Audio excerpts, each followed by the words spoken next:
Graça e paz, queridos. Aleluia. Hoje eu trago uma palavra para compartilhar com vocês sobre algo que está acontecendo não só no Brasil, mas no mundo inteiro, que é o Setembro Amarelo. E a palavra que eu quero compartilhar com vocês hoje, vida e morte. O Setembro Amarelo é uma campanha que teve início em meados de 2014, 2015, uma iniciativa da Organização dos Psiquiatras do Brasil e da Junta Médica também, e vários outros órgãos se juntaram com o objetivo de trabalhar para evitar o número crescente de suicídios que vem acontecendo no mundo inteiro, inclusive no Brasil. Hoje, queridos, fala-se em torno de 8 mil e alguns chegam a dizer que até 12 mil pessoas com as próprias mãos acabam tirando a vida pelos mais diversos motivos possíveis.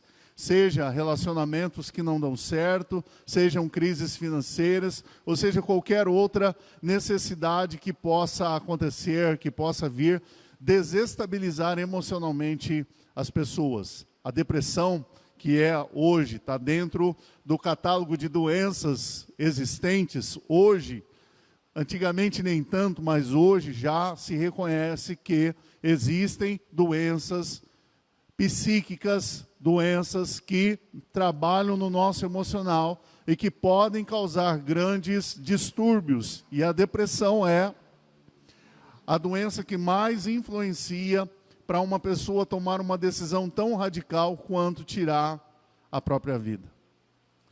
Meus queridos, nós estamos falando de uma situação muito complexa. Hoje de manhã eu estava mostrando alguns slides aqui para os nossos irmãos, e um dos slides que eu estava mostrando para eles que me deixou bastante surpreso, que o período em que as pessoas mais pensam em suicídio é o final do ano. Eu fiquei muito surpreso, porque final do ano normalmente é o momento em que está todo mundo fazendo festa, está reunindo a família, está pensando na ceia de Natal, está pensando na virada de ano aí, fazendo uma viagem talvez, passando férias, imaginando o que de bom poderia se fazer, mas hoje, já mediante pesquisa, diz que 80% dos suicídios acontecem no final do ano. E o que mais me deixou alarmado foi que, desses 80% de suicídios que acontecem no final do ano, a maior parte deles é cometido por homens. Os homens se suicidam mais do que as mulheres. Queridos, isso me deixou ainda mais preocupado. Talvez o homem tenta esconder mais a sua condição emocional. Porque a gente, como se diz, é fruto daquele pensamento de que homem não chora, de que homem tem que ser um machão, não pode demonstrar sentimento, não pode reconhecer que tem fraqueza, não pode falar das suas decepções, não pode falar das suas frustrações, porque afinal de contas eu tenho que manter a minha reputação. Queridos, talvez essa seja uma das maiores falhas e que tem levado muitos homens a tirar a própria vida. Nós estamos falando sobre algo sério que acaba motivando uma das maiores campanhas no mundo inteiro, sendo o dia 10 de setembro o dia em que se celebra essa data de combate ao suicídio. A pergunta que eu faço a você é: por que as pessoas se suicidam? Por que uma pessoa pensa radicalmente em tomar uma decisão dessas de tirar a própria vida? Eu descobri uma coisa, queridos, que fez total diferença para mim. Eu descobri que quem não sabe, ou quem não tem uma causa pela qual morrer, muitas vezes não sabe para que viver. Por que eu estou dizendo isso? Se nós pararmos para pensar, os grandes líderes, quer sejam eles religiosos ou não, e aí eu cito um dos grandes líderes da história protestante, que foi Martin Luther King, um grande líder do movimento antissectário lá nos Estados Unidos, antissegregacionista. Ele defendia o direito de brancos e negros dividirem a mesma calçada, dividirem o mesmo ônibus, usarem o mesmo banheiro. Esse homem não tirou a própria vida, ele foi assassinado, mas ele sabia porque ele tinha uma causa, ele tinha um propósito, ele tinha uma luta, ele tinha algo que era maior do que ele. Ele não era simplesmente o pastor de uma igreja, mas ele era pastor de uma nação.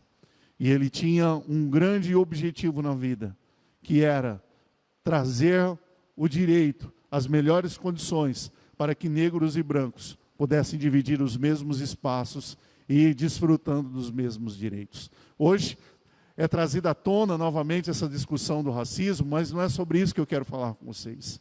Martin Luther King tinha uma causa, e por essa causa ele era capaz de entregar a sua própria vida, e o fez, lutando até o seu último dia, batalhando até o seu último dia. Queridos, quem tem uma causa pela qual morrer, sabe também pela qual viver. Nós, queridos, precisamos redescobrir o propósito e precisamos redescobrir o chamado que cada um de nós temos. Passamos por lutas, passamos por dificuldades, enfrentamos problemas. E muitas vezes somos acometidos, sim, de desânimo. Muitas vezes somos acometidos, sim, de decepções. Muitas vezes sofremos perseguições, muitas vezes somos incompreendidos, e muitas vezes, queridos, nós mesmos não conseguimos nos entender o que sentimos, entender as coisas que nós temos enfrentado, as circunstâncias pelas quais passamos. Às vezes acordamos e a vontade que a gente tem é de não levantar da cama. Às vezes enfrentamos situações em que nós perdemos a vontade de continuar lutando. Os embates da vida são grandes, as lutas são ferrenhas, e os problemas muitas vezes parecem ser maior do que nós. Isso mexe com as nossas emoções. Perder uma pessoa que a gente ama, com certeza. Perder um emprego, claro. Ter um lar, muitas vezes em conflito, passando por problemas de relacionamento, marido e esposa, problemas de relacionamento com os filhos. É complicado isso? Claro que é. E às vezes a gente fica desanimado, sem força para continuar a batalha. Sim, é verdade. Mas nessa noite eu quero dizer a você, nenhuma situação pela qual nós venhamos a passar ou estejamos passando, deve ser motivo para você pensar em tirar a sua própria vida. Por que eu digo isso? Porque nós temos um chamado. E se nós olharmos para a palavra de Deus nos ensina que o caminho de Deus é a vida. Jesus disse que aquele que cresce nele, ainda que morresse, haveria de quê?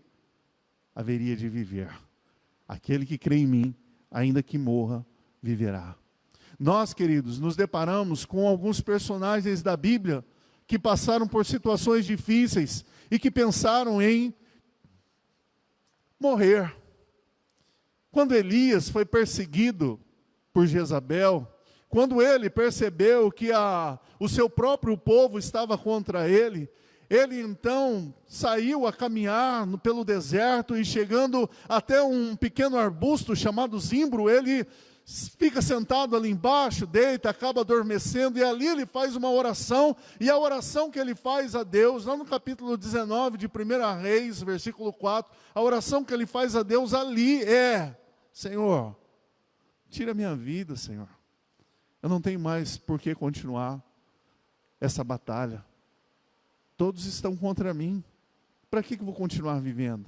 E ele acaba adormecendo depois de fazer essa oração. Imagina, um dia inteiro de caminhada, andando pelo deserto. E é interessante que ninguém mandou ele para o deserto. Ele, por livre e espontânea vontade, foi. Ninguém em sã consciência vai para o deserto. A gente pensa em ir para um bosque, fazer um piquenique, fazer um churrasco. Se bem que hoje a carne está meio cara, melhor pensar no piquenique mesmo. A gente pensa, queridos, em ir, sei lá, para a beira de um rio, pescar, né? Presbítero Jefferson, gosta de pescar, não gosta? A gente pensa nisso, mas ir para o deserto fazer o quê? Esse homem não tinha mais motivação para continuar a sua batalha. E Deus visita Elias ali.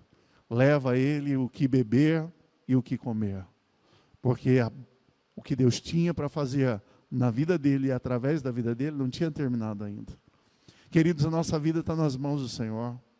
Jeremias, nos seus momentos de luta, nos seus momentos de dor, nos seus momentos de ansiedade, ele vai pedir a Deus que também o leve logo, que encerre a sua jornada na terra. Ele vai falar: Senhor, para mim é melhor morrer do que viver. Mas Deus não havia terminado o que havia começado na vida dele. Jó, que passou pelas lutas mais ferrenhas da vida, perdeu os filhos. Imagina um homem que tinha 10 filhos, de repente ele percebe que ele está sozinho, só ele e a esposa, não tem mais filho nenhum. Um homem que era rico, abastado, de repente perde tudo, não tem mais nada. Ele se encontra numa grande situação, complexa demais, um problema muito grande. E como ele poderia vencer aquilo? Chega no capítulo 3, no versículo 26, ele vai orar ao Senhor e vai dizer: Deus, eu não sei nem por que eu nasci, e nem sei por que eu vou continuar vivendo. Sabe o que me chama a atenção, meus irmãos? É que a Bíblia desmascara esse discurso, muitas vezes triunfalista, que diz que cristão, que gente crente, que gente que crê em Deus, não passa por problemas.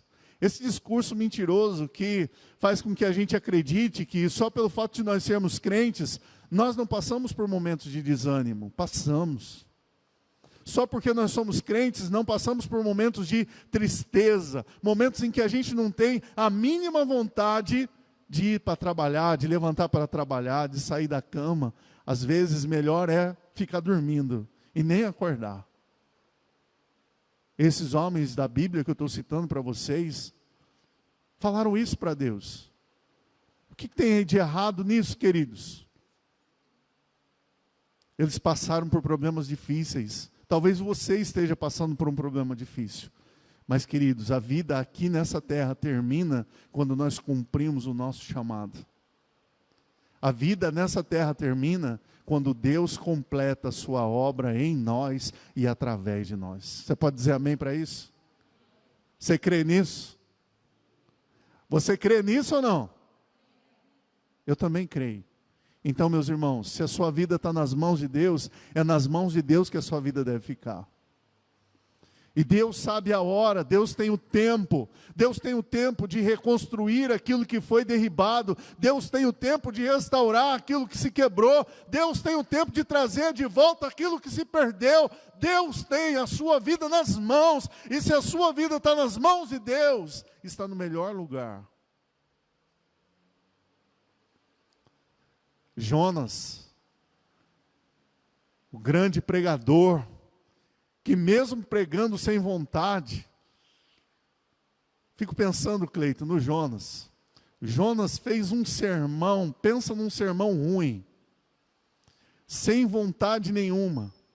Chegou lá em Nínive e falou para o povo assim: olha, Deus vai acabar com tudo isso aqui, vai destruir vocês por causa do pecado de vocês.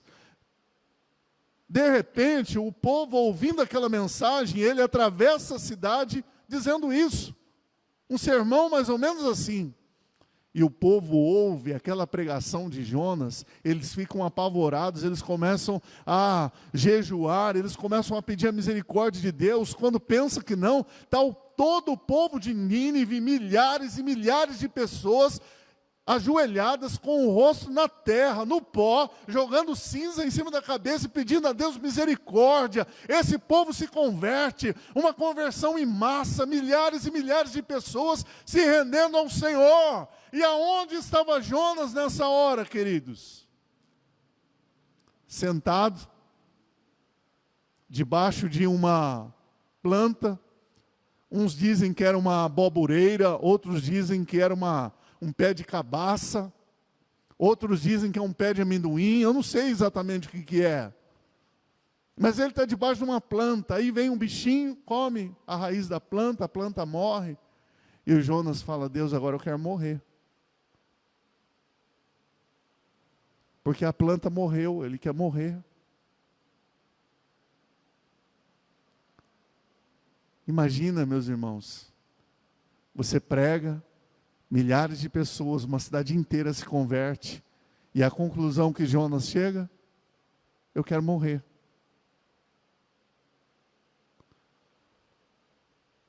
Isso me faz pensar, queridos, na minha própria vida, e eu acho que isso serve para você também.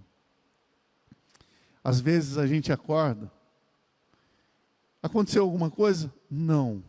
Mas nós somos acometidos de uma angústia tão profunda. E aí você começa a pensar e se perguntar tanta coisa, tanta coisa. E aí você chega à conclusão de que você não tem motivo necessariamente para estar daquele jeito, mas você simplesmente está. Sabe por quê? Porque essas coisas acontecem com gente como eu e você. Às vezes a gente não tem motivo nenhum para estar triste, e a gente está triste.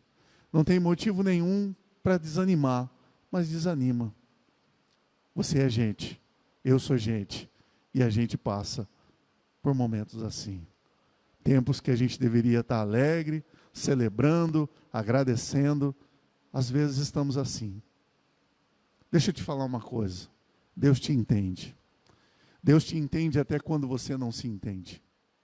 Deus não tira a vida de Jonas, mas Deus permitiu que a história de Jonas fosse registrada na Bíblia, inclusive essa parte em que ele pede para tirar a própria vida. Mas Deus não tira a vida de Jonas, porque, queridos, se a nossa vida está nas mãos de Deus, é nas mãos de Deus que ela deve estar, e é lá que ela deve ficar. Aquele que começou a boa obra em vós há de completar, e enquanto não completar, deixa Deus trabalhar. Deixa Deus agir, deixa Deus ministrar, deixa Deus falar e fazer na sua vida, no seu coração. A palavra que eu quero compartilhar com vocês é Filipenses capítulo 1, versículo 21. Filipenses capítulo 1, versículo 21.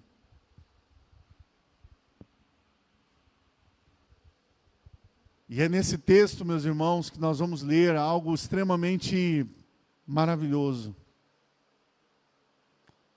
Quando o apóstolo Paulo vai dizer algo que faz a gente pensar. E ele vai dizer: porque para mim, o viver é Cristo, e o morrer é lucro. Porque para mim, o viver, você pode dizer isso comigo?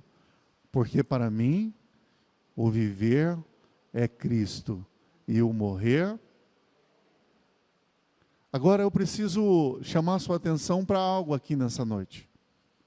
Será que Paulo estava desanimado quando ele disse isso? Será que Paulo estava triste quando ele disse isso? Será que Paulo estava como esses homens do Antigo Testamento, entregando os pontos, como nós acabamos de citar aqui para os irmãos? Não. Não. E a situação que o apóstolo Paulo estava vivendo não era uma boa situação. Não era uma situação que eu e você gostaríamos de estar vivendo hoje. A carta, conhecida como a Carta da Alegria, que é a carta aos Filipenses, é escrita dentro de uma prisão. Paulo está preso. Paulo tem o seu espaço cercado de soldados. Paulo tem o seu espaço bastante resumido. Agora, ele tem um lugar pequeno, aonde ele estava preso, sem poder sair dali, a não ser para ser conduzido ao seu julgamento. Caso contrário, ele teria que ficar ali. Eu não gostaria de estar preso, você não gostaria de estar preso. E o que Paulo fez de errado para estar preso? Pregou o Evangelho, compartilhou a sua fé, falou daquilo, das maravilhas que Deus estava fazendo na vida dele, compartilhou uma palavra de esperança. Isso que Paulo fez. E porque Paulo fez isso, então, ele obteve como resultado a sua prisão. Ali, preso, ele vai fazer algo inusitado. Ele vai continuar compartilhando da sua fé, fortalecendo a igreja, fortalecendo os irmãos, para que os irmãos não desistam da caminhada. O texto que eu citei para vocês, que aquele que começou a boa obra em vós é de completar até o dia de Cristo Jesus, também está na carta aos Efésios, no capítulo 1, versículo 6. Você pode anotar aí, escrever, grifar, pintar esse versículo da Bíblia. Porque, queridos, esse texto está numa carta que foi escrita dentro de uma cadeia, dentro de uma cela, dentro de uma prisão. Ao invés de Paulo reclamar da vida, ao invés de Paulo pensar em quão triste ele estava, ao invés de Paulo falar do seu desânimo por estar preso injustamente, não. Paulo não vai fazer isso. Paulo vai fortalecer a igreja de Cristo através de sua carta, quando ele escreve aos Efésios, quando ele escreve aos Colossenses, quando ele escreve a Timóteo, quando ele escreve aos Filipenses. Carta essa que leva o título da Carta da Alegria. Foi escrita por um homem que estava numa prisão. Como que um homem que está numa prisão vai falar sobre alegria? Hein, Gabriel? Pensa nisso. Já pensou? Como que alguém que está dentro de uma prisão vai pensar em fortalecer alguém que está livre, fora, podendo viver a sua vida, podendo ir para o trabalho, podendo abraçar os seus filhos, podendo celebrar um almoço de domingo com a sua família? Ele não podia, mas ele está pensando em como ele podia fazer para abençoar a vida daquelas igrejas por onde ele passou, as pessoas que ele havia pregado o evangelho, como ele poderia fazer essas pessoas se animarem. Por que Paulo pensa assim? Ele vai dizer, eu não estou triste, mas eu tenho uma convicção no meu coração. Para mim, eu tenho um propósito. E o propósito da minha vida é viver para o meu Salvador. O propósito da minha vida é viver para aquele que eu entreguei a minha vida. Ele é o meu Senhor. Ele é o meu Salvador. E não importa se Paulo estivesse preso, se Paulo estivesse livre, não importa se Paulo estivesse numa situação boa, numa situação ruim, uma convicção Paulo tinha. Para mim, viver é Cristo. Estava lendo um comentarista bíblico e ele estava dizendo, escrevendo, né? Ele escreveu algo bem interessante. Ele faz uma observação. Ele vai comentar esse versículo que nós acabamos de ler com os irmãos e vai dizer que ali não aparece o verbo, ou seja, quando ele vai dizer, como nós lemos aqui, viver é Cristo, a palavra, o verbo é, não aparece aí. Vai aparecer viver Cristo. E aonde aparece morrer é lucro, também não tem o verbo aí. Vai aparecer viver lucro. Desculpe, morrer, lucro. O que Paulo está dizendo? A minha vida é Cristo. Eu vivo para Ele. Eu vivo nele. O propósito que me faz acordar, mesmo dentro de uma prisão, e não desanimar, é que enquanto eu estiver abrindo os meus olhos aqui, nessa terra, o meu viver é dele. Não importa a situação, não importa a circunstância, o meu viver é dele. Mas Paulo, e se você morrer? Ah, se eu morrer, é lucro. Salmo 116, versículo 15, vai dizer que é preciosa a morte dos santos para o Senhor. Quão preciosa é a morte dos seus santos para o Senhor. E com isso, queridos, significa que Deus tem prazer que todo mundo morra? Claro que não. Mas quando um crente fiel é chamado para as moradas eternas, eu estava compartilhando isso com os irmãos hoje de manhã, eu quero falar isso para vocês também. Uma vez eu ouvindo um pregador falando sobre a morte, ele descreveu a morte de uma maneira tão bonita que eu fiquei emocionado.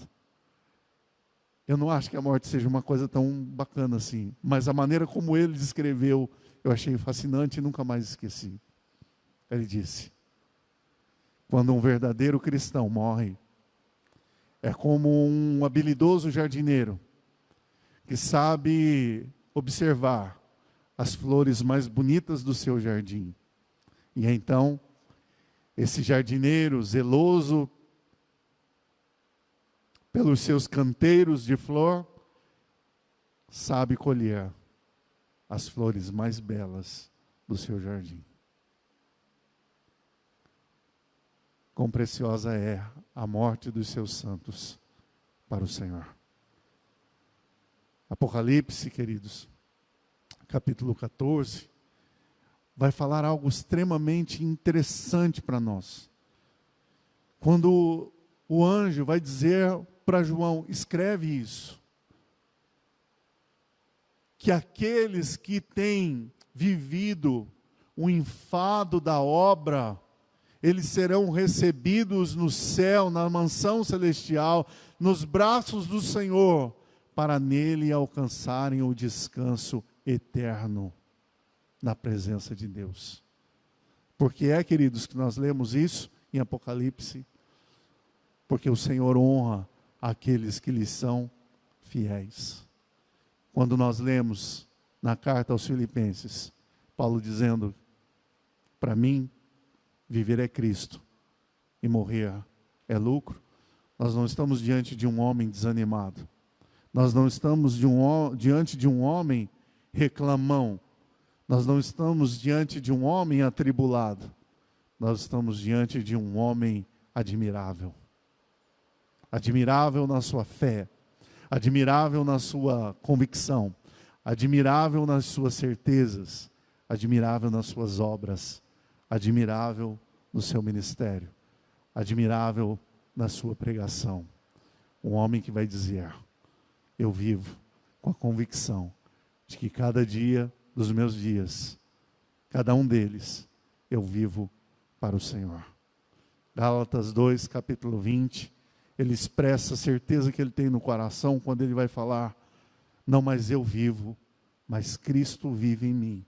E esse viver que agora eu tenho na carne, não vivo por mim mesmo, mas vivo pela fé no Filho de Deus. Paulo está desanimado? Não. Paulo fraquejou na fé? Não. Paulo está só dizendo da convicção que toma conta do coração dele e que ele não haveria de abrir mão de nada. Ao escrever a Timóteo, quando ele vai dizer que a vida dele está sendo entregue como libação, ou seja, como oferta no altar, ele sabe que os seus dias estão chegando ao fim. Paulo está desanimado? Não, mas nós estamos diante de um homem que tem convicção daquilo que fez e daquilo que faz. Ele vai dizer: combati o bom combate, guardei a fé. Alguém que está plenamente convicto de que cumpriu o chamado que lhe foi dado. Alguém que está plenamente convicto de que tem um propósito para viver. Às vezes, queridos, o que faz a gente desistir de algo é porque nós não vemos mais propósito.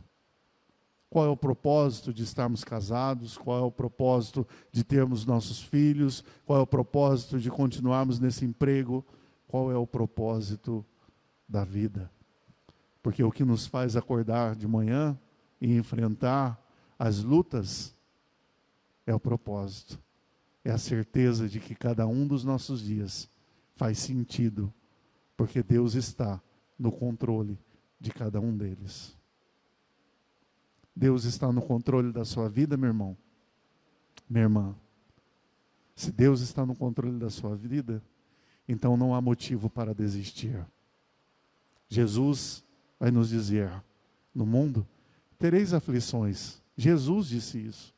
Mas Jesus também disse: tem de bom ânimo, eu venci o mundo. Paulo, na mesma carta aos Filipenses, no capítulo 4, versículo 13, vai dizer: tudo posso naquele que me fortalece. Há muitas pessoas que interpretam esse versículo erroneamente, equivocadamente, dizendo: agora eu posso tudo. Mas em que contexto Paulo fala isso? Paulo vai dizer: Eu sei viver contente em qualquer situação. Sei viver contente quando eu estou abastado, ou seja, eu tenho de tudo. Mas eu também sei viver contente quando eu não tenho nada, quando tudo me falta. E diante disso é que Paulo vai dizer: posso todas as coisas naquele que me fortalece. Se tudo estiver bem, aleluia! Se tudo estiver mal, glória a Deus, Ele está no controle. Quando eu ganho, celebro a vitória. Quando eu perco, vou chorar aos pés de Jesus. Quando eu estou feliz, eu solto o rojão. Quando eu estou triste, eu vou chorar. Eu vou reclamar para Deus. Eu vou contar para Deus.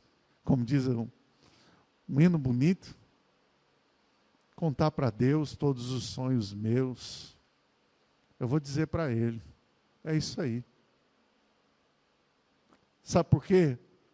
Porque se tem alguém que te entende, é Deus. Porque foi Ele que te criou. O manual para uma vida feliz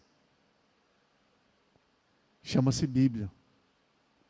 Porque a Bíblia foi nos dada pelo nosso Criador. Ele te entende. E Ele sabe da sua tristeza. Ele sabe das suas lutas. Ele sabe das suas dores. Então, para terminar, vamos fazer aquilo que Jesus disse lá em Mateus capítulo 6. Buscai, pois, em primeiro lugar o reino e a sua justiça, o reino dos céus e a sua justiça, e todas as demais coisas vos serão acrescentadas. Vamos fazer o que o Salmo 37, versículo 5 diz para nós? Entrega o teu caminho ao Senhor, confia nele, e o mais Ele fará.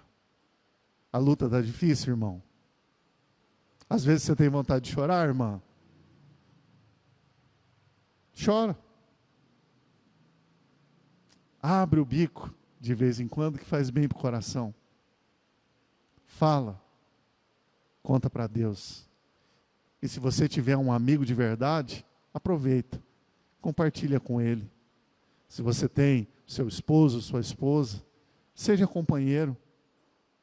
Sinta a dor dele, sinta a dor dela. Andem juntos.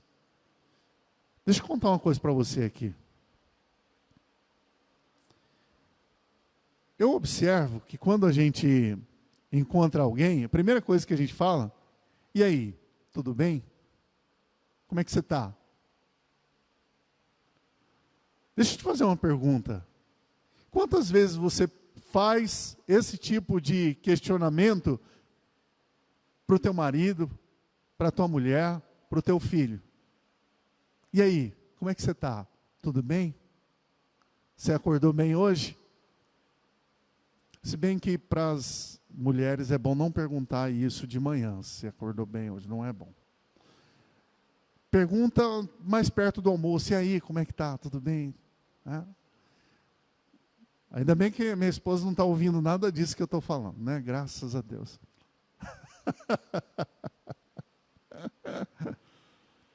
Mas, queridos, talvez uma pergunta como essa mudaria a sua vida, mudaria o seu relacionamento. De você chegar no seu filho, sem julgamento, olhar nos olhos dele e perguntar: e aí, como é que você está? Tudo bem? Está animado? E pode ser que você escute uma resposta muito e profundamente sincera, de dizer para você: não, está bem não. Não estou bem não. E quem sabe vai ser a grande oportunidade de você ganhar a sua esposa, de você ganhar seu esposo, de você ganhar seu filho, de você ganhar o seu pai, a sua mãe, fazendo essa pergunta e dando a oportunidade dele abrir o coração, dela abrir o coração para você. E aí, como é que você está? Tudo bem? Mas quando você fizer essa pergunta, esteja preparado para ouvir, talvez, um não está bem. E você ser um instrumento de Deus para curar esse coração ferido. Olhe para mim um instante. E aí? Tudo bem? Deus quer curar o seu coração. E o quanto mais cedo começar a cura, mais chance você tem de experimentar a cura de Deus para a sua vida. João 10:10, Jesus disse: eu vim para que tenham vida e a tenham em abundância. Deus abençoe a sua vida e que o seu viver seja Cristo. E se morrer é lucro, nós vamos estar com Ele. Amém?